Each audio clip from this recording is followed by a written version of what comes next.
আমরা আজ সকাল সকাল রওনা হয়েছি অন্য আরেকটি দারুণ হোমস্টেতে যাওয়ার জন্য। তার মাঝে আমরা যাব বিদ্যাং হ্যাঙ্গিং ব্রিজে। কালিম্পং থেকে এর দূরত্ব প্রায় 15 কিলোমিটার, প্রায় 3000 ফুট উচ্চতায় অবস্থিত।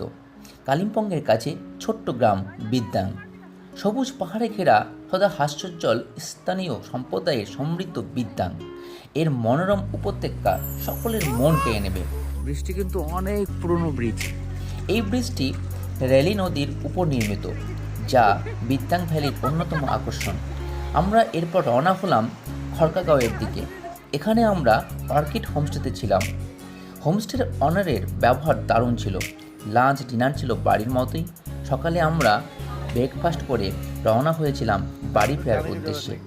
আমাদের এখন সকালের ব্রেকফাস্ট চলছে। ব্রেকফাস্টে আছে হচ্ছে ঘুগনি আর ওদিকে রুটি। সকালে আমরা ব্রেকফাস্ট করছি। এই তো চলো, ব্যাগ গোছানো চলছে।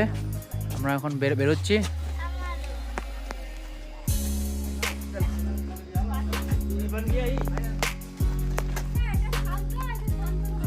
এই আস্তে আস্তে আস্তে।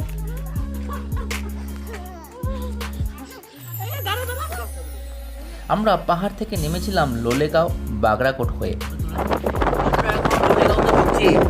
লোলেগাঁওয়ে এসেই আমরা বাসস্ট্যান্ডের ঠিক বিপরীতে অবস্থিত মনোরম ইকো পার্কে টিকিট কেটে সকলে মিলে ভেতরে ঢুকে দারুণভাবে এনজয় করেছিলাম। লোলেগাঁওয়ের রাস্তা ছিল দারুণ।